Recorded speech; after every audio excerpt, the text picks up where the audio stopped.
O Sem Censura hoje está falando de Edgar Roquette Pinto, mas estamos falando também da febre amarela, estamos falando do imposto de renda e do filme La Vingança. Vamos acabar com a febre amarela, porque o Leônidas estava... O Oswaldo Cruz não conseguiu acabar com a febre amarela. Acabar com a sua. A gente pode tentar. Leônidas, vamos lá, faz a sua pergunta que você estava fazendo aí, que ela estava interessante. Se a pessoa picada, ela, digamos, infectada, ela seria capaz de transmitir a doença? Sim, naquela fase que você está doente, com febre, mal-estar, você tem um monte de vírus circulando, a fêmea do mosquito pode se alimentar com esse sangue, esse vírus se replica no mosquito e ele pode, então, levar esse vírus para outras pessoas e até para os macacos. Essa fase de, digamos, de capacidade de contaminação contagiosidade. Esse período é grande, curto? Não, é curto. É aquela fase de uma semana, no máximo. É aquela fase que você tem sinais e sintomas da doença. Depois que você não tem mais sinais e sintomas, é porque você já produziu anticorpo e o anticorpo impede que esse vírus circule. Aí, se você for picado, não tem mais como transmitir. Eu acho uma pergunta importante para o nosso telespectador. Nós estávamos falando antes sobre a imunização da vacina. Isso. Ou seja, eu ouvi a primeira versão, que eu acho da OMS, que basta uma aplicação que ela dura 10 anos. Dura para a vida inteira para a OMS, né? Seria a vida inteira. Ele contesta isso. Diga, Edmilson. O próprio Drauzio Varela disse que foi vacinado uma vez, teve uma doença grave aberta. Não, mas ele isso disse foi que mais de 10 anos. Décadas depois. Vamos lá. Não é sempre duas. Pela Qual é a OMS, sua regra? pela Organização Mundial de Saúde, eles acham que é dose única, porque tem pouca vacina. Então, uma dose é melhor do que nenhuma. Tá. 2 doses é melhor do que uma. Claro. Tá. Então, como tem pouco, é melhor vacinar uma dose com cada um de nós do que eu tomar Mas duas, o tomar Drauzio não duas respeitou os faltar. 10 anos. No caso do Ministério da Saúde, recomenda 2 doses. Eu acho que é prudente 2 doses, porque você pode ter falha vacinal e uma dessas doses não virá. Entendi. Então, o Ministério da Saúde fala hoje em doses em torno de 9 meses, 1 ano de idade para a criança, e uma outra dose de 4 a 5 anos de idade. 2 doses com intervalo até mais curto. Para nós adultos, uma dose hoje, outra daqui a 10 anos e fim de papo. Em tese, você vai estar protegido para o resto da sua vida. Vamos lá, Bruno. Eu tenho perguntas aqui. A Eliane Loureiro, ela tem uma dúvida sobre um boato, não sei se é boato, se é verdade, que circula nas redes sociais sobre a vacina, que a vacina da febre amarela pode vir a óbito ou até tirar a visão. Ela gostaria de saber se é verdade e por que. A vacina é feita de vírus atenuado, vírus enfraquecido. Você aplica esse vírus enfraquecido em alguém que tenha a imunidade comprometida, você pode ter sinais e sintomas da doença que você quer evitar. Então, existe relatos, sim, principalmente das pessoas que foram vacinadas pela primeira vez, de efeitos diversos muito graves. Ela fala em perda de visão porque esse próprio vírus pode dar quadro de encefalite ou de meningoencefalite pelo vírus vacinal. É por isso que a gente está uma certa parcimônia de não sair vacinando todo mundo, né? Você não vai vacinar, por exemplo, grávidas nesse momento, você não vai vacinar as pessoas no Rio de Janeiro, em alguns estados, até depois de 60 anos de idade, porque em fase mais avançada da idade, os efeitos adversos são mais comuns. Então, no caso do nosso escritor, ele já tomou a dose da vacina em algum momento da vida dele. Então, para ele, a vacina é mais segura do que nunca ter tomado. Então, é legal que as pessoas façam parte dessa campanha, principalmente se tiver menos do que 60 anos de idade. Eu tenho o Wellington também, ele é de Minas e ele está lendo muito sobre o problema de febre amarela. Ele fala que pacientes com câncer e HIV não podem de forma nenhuma serem vacinados. Ele queria que o senhor explicasse melhor isso, se é verdade. Porque ele é imunodeprimido, né? Digamos. Será que um cidadão bêbado, sem um dos braços, seria capaz de me agredir? Mas aí eu vou ser mais forte do que ele, porque eu sou imunocompetente. Mas esse mesmo cidadão bêbado, sem braço, doido, pode matar um recém-nascido pela imunodeficiência que ele tem. Então, ainda que seja um vírus atenuado, num paciente HIV positivo com AIDS, que tem a imunodeficiência, ou que está em tratamento para câncer, fazendo antineoplásico, eu posso ter um quadro de maior gravidade. Nesse caso, como é que eu ajudo esse paciente HIV positivo? Como é que eu ajudo o paciente que não pode ser vacinado? É fazendo uma cobertura vacinal excelente, de tal forma que, se o vírus introduzir, ele vai ter massa crítica para circular, para todo mundo protegido. Então, quanto maior for a cobertura vacinal, melhor vai ser o resultado de uma grande campanha de vacinação. Você está realmente recomendando que todo mundo, no Brasil inteiro... Por exemplo, meu pai tem 80 anos de idade e mora na região metropolitana do Rio de Janeiro. Não recomendei. Tinha um senhorzinho de 102 anos de idade, lá em Casimiro de Abreu, vizinho do pedreiro que morreu. Vacina o vizinho. Tá. Então, você vai pesar o risco-benefício. Se o vírus começar a se aproximar da minha casa, que é por macacos detectados com usando positivo, ou doente que seja, aí eu vou ser, melhor fazer a vacina, e aí é melhor correr o risco da vacina. Tá. Entendeu? Então, nesse momento, a gente tem que seguir as orientações do Ministério da Saúde mesmo. Existe quantidade de vacina suficiente? Porque parece que a vacina demora 4 meses para ser produzida. A vacina é feita em ovo embrionado, de galinha. Então, tem que ter o galo, né?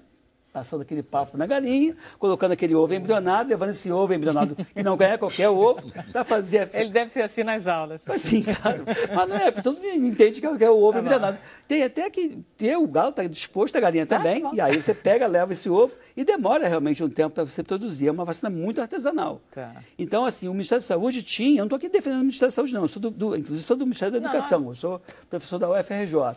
Então, assim, o que acontece? Tinha um estoque muito bom de vacina, só que com esse boom, você teve que realmente consumir e demora um certo tempo. As pessoas entraram um pouco em pânico, né? Entra em pânico, algumas com razão e outras sem razão. Começa a morrer gente de febre amarela em 2017, gente? Que isso? É um susto. Vem ocorrendo mortes o tempo todo, viu, de febre amarela em estados que era comum. Mas conforme vai se aproximando dos grandes centros, as pessoas... Eu tomei a vacina quando eu fui para o Acre. Entendeu? Mas nunca quando eu fui para Minas. Mas Minas já é recomendação já. Mas tem menos de 10 anos. Brasília é recomendação há muitos anos. Agora tem. Brasília é recomendação há muitos anos. É mesmo? É. Ai, meu Deus, Goiás, minha filha mora lá. Tocantins. Deve ter tomado a vacina, né? Acho que não. Meu Deus do céu, não? Ai, meu Deus. Vai ter que tomar. Quem que manda lá? Minha filha. Tomara que tenha vacina. Ela tem vacina na rotina de Brasília. Não, porque as filas estão enormes. Tem alguma Brasília é rotina a vacinação já há muito tempo. É o Rio de Janeiro que andou fazendo essa campanha agora, Espírito Santo, mas a vacinação já faz parte do calendário de vacinação de vários estados. Minas Gerais faz parte, Distrito Federal faz parte. Você só pega essa beirinha do Brasil, tipo assim, Pernambuco, Paraíba, esses estados do Nordeste próximos do litoral não tinha vacinação, e é o caso do Rio de Janeiro. Tem épocas do ano que são mais propensas ao mosquito picar? Não. Na mata, é mais fácil ir na mata nas férias e acaba se expondo mais, né? Mas parece que teria uma maior incidência no verão. Eu acho que essa pergunta é pertinente. Por exemplo, eu tenho uma casa em Petrópolis. No inverno não tem mosquito. Morre tudo. 4 graus de manhã. Porque, na verdade, não tem, no verão não tem mais, porque chove menos também, né? A questão do Rio de Janeiro, ou do país como um todo, é a questão de chuva. Quando você tem índices pluviométricos mais elevados, você tem mais mosquito. Vale a pena usar repelente? Vale, deve. Principalmente se você estiver numa região de risco, né? Assim, agora, eu vou para a mata agora, evita ir na mata, né? É melhor não Então, faz vacina, depois de 10 dias vai para a mata. E mesmo assim, coloca repelente. Porque você tem outras doenças transmitidas pelo mosquito. Você mesmo comentou, a malária é um exemplo clássico, né? Então, vale a pena você... Até porque o Aedes aegypti, ele é um bioterrorista capaz de levar vários armamentos. Dengue, chikungunya, zika vírus, maiarovírus... febre amarela e vários outros vírus. Então, você pode estar protegido para alguns ou para outros. Vilão perfeito. É um vilão. Eu tenho uma dúvida. O mosquito silvestre, né? Ele não frequenta a cidade, ele só gosta de ficar na mata, ele não sai para... Não é. O adaptado na região urbana, onde 80% dos criadores estão na casa das pessoas, é o Aedes aegypti. Agora você vê que, eu vou falar do dado do Rio de Janeiro. Parece que ele é extremamente civilizado, adaptado, é urbano, moderno e cosmopolita. E faz da sua casa a maternidade deles e do seu tornozelo um restaurante. E aproveita, é o ninho. Mas acho que é mais papo, sabe? E quem é o predador de mosquito? Olha só, quem é? Não é morcego, o sapo? Não, é assim, sapo, perereca, lagartixa, aranha, morcego. A lagartixa fica lá em cima, mas lá em cima, perto da luz, é à noite. O Aedes aegypti é um mosquito diurno. E de baixo, né? E de baixo. Então, assim, os predadores naturais, eles saem fora. É por isso que ele fez essa graça toda do nosso meio, né? Eu não queria nem falar sobre isso, mas, enfim, se a gente tiver tempo, a gente volta para o escândalo da Samarco, porque a gente está falando que talvez tenha um desastre ambiental nessa trilha do mosquito. Pode ter acabado com um monte de... Vamos, então, para um assunto leve, que é o imposto de renda. Não, esse é tranquilo de falar. Não, a gente está deixando o Felipe Rocha com o filme para o final, uma espécie de sobremesa. Assim, né? Uma cereja, para a gente rir um pouquinho.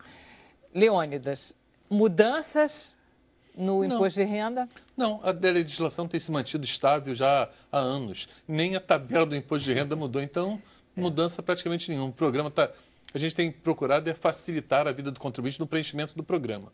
E isso está acontecendo. Quer dizer, sim. Quais são essas pequenas novidades do ponto de vista da internet? De quem usa, por exemplo, até o ano passado ele precisava de 2 programas, um para preencher e outro para transmitir. A gente juntou os 2, então ele manda um só.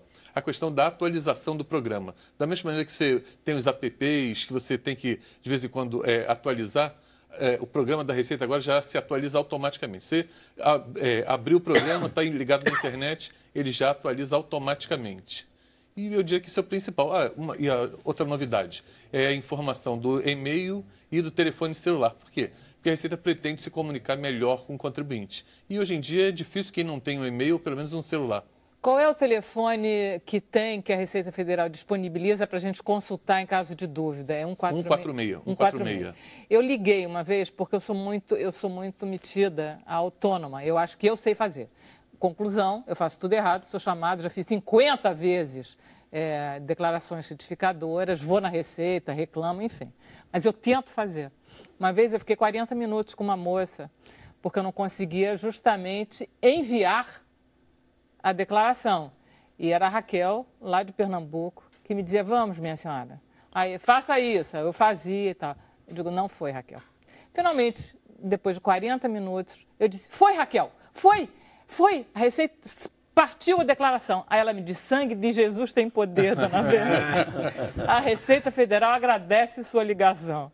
Então, eu fiquei muito contente com esse 146, eu sempre ligo. Mas você pode também pedir a ir lá e fazer junto com o auditor fiscal. Esse é o seu papel?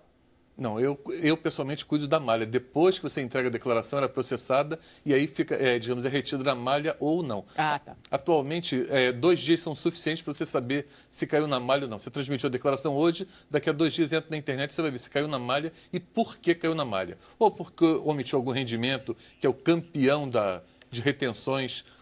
Normalmente as pessoas esquecem do estágio do filho, que o filho que estagiou e ganhou dinheiro, um resgate de previdência privada, que é muito comum também. Você faz um resgate de previdência privada, o banco já retém alguma coisa, 15%, e você acha que aquilo é uma aplicação financeira que você não precisaria juntar à sua declaração.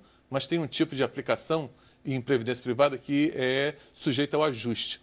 Sujeito ao ajuste quer dizer, você tem que colocar na sua declaração junto com o seu salário, por exemplo. E aí Frequentemente eu vejo, Leandro, as pessoas usarem, como é que a gente chama? Contadores, para auxiliar, porque elas não conseguem fazer. As pessoas velhas não têm internet, tem uma série de impedimentos. Eu sei que a Receita está facilitando, mas ela está facilitando para um pedaço da população. São 30 milhões de contribuintes, né? A gente espera 28 milhões e 300. Pois é. Mas 28 milhões e 300 mil. O que não é enorme, é? Não chega a ser tanto, não.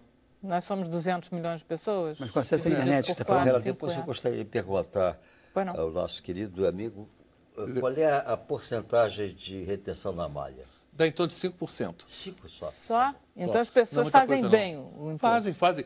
Eu diria que o programa ajuda muito, o programa te auxilia a não errar. E uma grande coisa que eu acho que a Receita evoluiu muito é nessa questão de dizer para o contribuinte o que ele errou. Digo, você errou em tal coisa, sua declaração trabalha por tal motivo. Corrija isso de tal maneira. Porque a ideia não é penalizar ninguém. A gente quer mais instruir do que penalizar. Antigamente tinha um certo escondimento. A gente escondia do contribuinte porque teria caído na malha. Esse nome, não, eu diria que esse nome é impróprio, porque não é isso. Não é, digamos, pelo menos no Brasil, não é o Estado contra o cidadão. Claro. É o Estado ao lado do cidadão, auxiliando para ele cumprir uma função, uma obrigação que ele tem, que é financiar a nós todos. Qual é o principal erro que as pessoas fazem quando elas declaram imposto de renda? É não declarar renda? Não declarar rendimentos.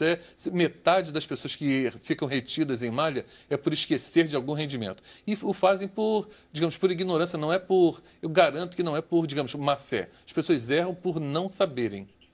Eu disse para você que eu cuido dessa parte da malha. Eu diariamente constato as pessoas errando, se prejudicando. As pessoas abrindo mão do direito por não saberem que tem. As pessoas são... na malha também, você avisa, Sim, não, sim, se a pessoa cair na malha e eu vejo, digamos, que ele cometeu um erro, eu oriento, com certeza. Quer ver, por exemplo, uma coisa que é muito comum é o contribuinte que, digamos, entra na justiça contra o empregador, é causas trabalhistas. A legislação mudou desde 2010 e diz que se você recebe um rendimento atrasado, a gente chama de rendimento recebido acumuladamente. É aquela briga com seu patrão de que não lhe pagou um determinado valor ao longo do tempo, aí você entra na justiça e recebe aquela bolada de uma vez só. Como o imposto de renda é calculado em bases mensal, ele se apura mensalmente, até 2010 você pegava esse bolo, juntava com o rendimento do ano e jogava na tabela, que aí ia lá para cima, 25, 27. Era uma burdoada. Depois de 2010, o que a legislação fez? Ela alterou e disse, eu vou levar em conta o número de meses a que se refere esse rendimento. Então, se a pessoa recebe, digamos, R$100 mil, relativo a 20 meses, é como se ele tivesse recebido, em média, 5 mil por mês. Quer dizer, a alíquota é muito menor do que uma alíquota sobre R$100 mil. E muita gente, durante muito tempo, não sabia disso. Eu constato diariamente isso. As pessoas errando, se prejudicando por não saberem. E as pessoas, elas começam a pagar imposto de renda a partir de que rendimento? Mensalmente, a partir de R$ 1.903. Quer dizer, quem ganha a partir de 1.900 tem que ficar atento, porque ele já tem que declarar. Quem ganha mais do que R$ 1.903, certamente foi retido pela fonte pagadora. Se ele for um assalariado, a fonte pagadora vai reter um pedacinho dele. E aí o que acontece? Na hora de fazer a declaração, o empregador, quando faz o pagamento, ele leva em conta simplesmente a tabela. O valor entra na tabela e calcula o imposto. Na hora que ele faz o ajuste, a legislação permite que ele tire 20% do rendimento dele como se fosse, digamos, direito a uma redução. Então, em geral, quem tem uma fonte pagadora só, em geral, tem restituição. Agora, quem tem mais do que uma fonte pagadora, como uma não sabe da outra, as duas fontes pagadoras não se conhecem, ele tem uma alíquota baixa numa, uma alíquota baixa na outra. Quando soma as duas, a alíquota sobe e aí ele paga imposto. Essa restituição, ela é imediata? Você recebe imediatamente, automaticamente, vai para sua conta ou você tem que procurar a Receita? Não, a restituição é automática. A entrega da declaração termina em abril. Em junho é o primeiro lote de restituição. É sempre dia 15 do mês ou dia útil seguinte ao dia 15. Então, dia 15 de junho é sempre o primeiro lote que... quando são pagos aos idosos, maior de 60 anos ou portadores de necessidades especiais, e esses portadores eles marcam na declaração que tem uma necessidade especial ou que alguém da declaração tem uma necessidade especial, então ele tem prioridade no pagamento. Então, o primeiro lote basicamente são os idosos, a partir do segundo lote, que é julho, a Receita vai pagando de acordo com a data de entrega. Quem entrega primeiro, recebe primeiro. Sempre sobra muito dinheiro para a Receita, quer dizer, por engano, assim, de gente que não foi buscar a sua restituição? Hoje em dia, menos. Mas já sobrou, né? Já sobrou bem mais. Até porque na hora que você manda a sua declaração, no recibo, se você tiver alguma restituição, digamos, não resgatada, no recibo vem avisando. Vem avisando que você tem alguma declaração em malha do passado ou até que teve alguma restituição que você não buscou. Isso. Você faz as declarações da família inteira? Eu procuro ajudar.